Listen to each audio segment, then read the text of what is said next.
Today's topic: Carson King. So, it all started with this kind of silly thing. On ESPN's College Game Day, he held up a sign that read, "Busch Light Supply needs replenished." It included his Venmo username. He made a few $100s, but then he wanted to make it a bigger deal and said, you know what, I want to donate it to a children's hospital. And all of a sudden you had Anheuser-Busch, right? They gifted him a 1-year supply of beer. They put his name and face on the can. They and Venmo both saying that they would match donations that people sent in. And the guy ended up raising over $1 million. Then yesterday, the Des Moines Register publishes a profile on Carson King. And in that profile about King raising 7 figures for a children's hospital, they also decided to report on 2 racist tweets that King made back in 2012 when he was 16 years old. Social media.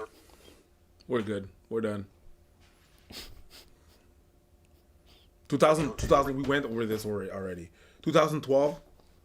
And reportedly, while writing about the story, that reporter Aaron Calvin actually asked King about those tweets, to which King told him that the tweets made him sick and that he was remorseful for them, also telling the Register, "That's not something that I'm proud of at all." After talking with the Register, he reportedly thanked the newspaper for bringing those tweets to his attention. But actually, before that article was published, King reached out to a local TV station to defend himself, saying in a statement that those posts quoted and referenced the show Tosh.0. And while reading a statement to reporters, he apologized. "I am embarrassed and stunned to reflect on what I thought was funny when I was a 16-year-old kid. And I want to sincerely apologize." I really hate those canned "I'm sorries." And I recognize he's just trying to do the right thing and get ahead of it, and I respect that. But people going on apology tours because somebody called them out, I really hate it, because it gives credence to these losers who get online and they're just like, "So he did this when he was 14 and he should have calmed down." If I fuck up because of one of the memes that I posted or a tweet that I did, this is going to be my apologies.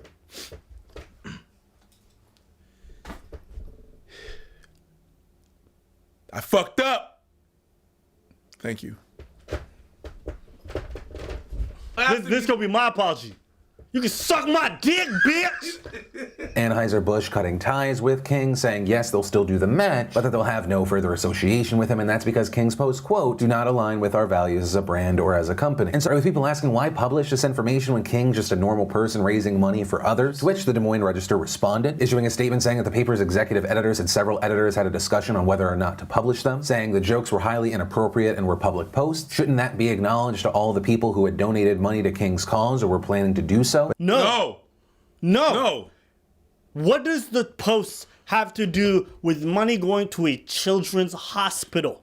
So because he said something like back then when he was 16, I'm not gonna help those kids. That's your logic. Man, fuck out of here. I would understand if maybe he was like a sex offender, okay?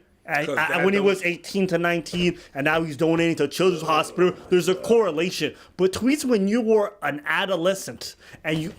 A kid.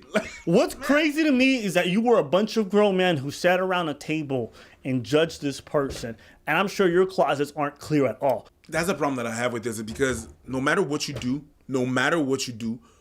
you cannot have a chance to redemption. Everybody did some bad shit. Everybody. And if that is discovered, I'm going to be canceled. People are going to be, it should be out there. So if I cannot redeem myself from something I did when I was 16, why should even I strive to do something good? I would probably push back on that with you. Go ahead. By saying, yeah, you already did. This is just like a minority of people saying this too. I think most people would give you that chance of redemption. Will. I'm not saying no, but you might lose on your money. You might lose on your cash. Yeah. You might lose on on your thing that you're doing. With the editor then concluding the statement by saying, reasonable people can look at the same set of facts and disagree on what merits publication. But rest assured, such decisions are not made lightly and are rooted in what we perceive as the public good. To which it appears that part of the internet was like, okay, sounds great, let's flip it. And so we actually saw people digging up the reporter Aaron Calvin's old tweets. Those tweets made between 2010 and 2013 also included racist and even homophobic language. Also, according to some reports, he repeatedly used the N-word. And then Calvin found himself apologizing for those tweets. The reporter that reported him? Ooh, wow! Yeah, let's flip that. There you go.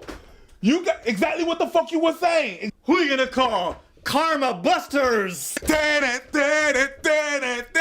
ain't afraid of no tweets. It's like you Soulja Boy who? You! Bang, bang, bang, Soulja Boy. Tell him not to use them tweets. Isn't it crazy? These guys came out with that statement. Yes, we think that most reasonable adults can choose what deserves and doesn't deserve to be in an article. Okay, And then the internet's like, you've activated my trap card. Yo, your internet wins once again. Reverse They're like, Uno. okay. Reverse! Pick the whole pack, motherfucker. Pick the whole pack. They self-owned. Yeah. Yeah. Yeah. It's like when those people try to punch someone. What did you post when you were 16? I don't know, same thing as you. Oh shit. Oh shit. Now they're like, you should lose your job. Oh snap. I got that. Fuck them 2 tweets, bruh. Bruh, stop 2 saying, tweets. Can you stop saying tweets in a sentence? It sounds stupid. As Tweets. A grown man saying tweets bothers me. Tweets. Yeah, it does sound weird. I said it out loud. I'm like, tweets. Fuck them 2 tweets. Fuck them. You can't even be mad and say, it's like being mad and say bubbles. Bubbles. Hey, nigga got popped up on his hood and I sprayed some bubbles at that nigga. Yo, tweets all over his face. Kid, man, I can't take that shit serious, man.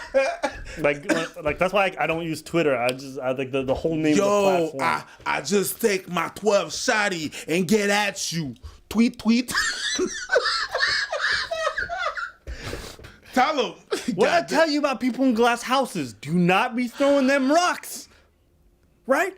And we all live in these glass houses. I know when I was 16, I was fucking up. I just didn't have Twitter. When he was 16, he was fucking up. We were all. So stop. Now, quick little addition to the story. The reporter who exposed those old tweets when Carson King was 16 was fired by the Des Moines Register for the tweets that were uncovered about him. And he said, I did apologize for my tweets and I regret them and I wouldn't publish them now. Calvin was 18 when he published those racist tweets. In an interview with BuzzFeed News, he said, I would have never said that word out loud at any point in my life, as I never had. But he would tweet about it publicly to the entire world, apparently. And he continues on saying, Calvin, I felt abandoned by the newspaper because I followed the standard editorial practice by conducting a social media search on Carson. And that's what I had to do when I wrote about him. And this event has basically set my life on fire. And he goes on to say, obviously I've made mistakes in my past. Everyone has. And I really hope people see this point in my life. I'm grown, I'm caring, I'm generous, and I hope that's what people focus on. Hey man, I hope so too. But unfortunately, people like you make it so that we have to focus on other things because that's what you chose to publish, right? You say you're all these good things. Why didn't you show that same courtesy to Carson when you wrote about him in your newspaper?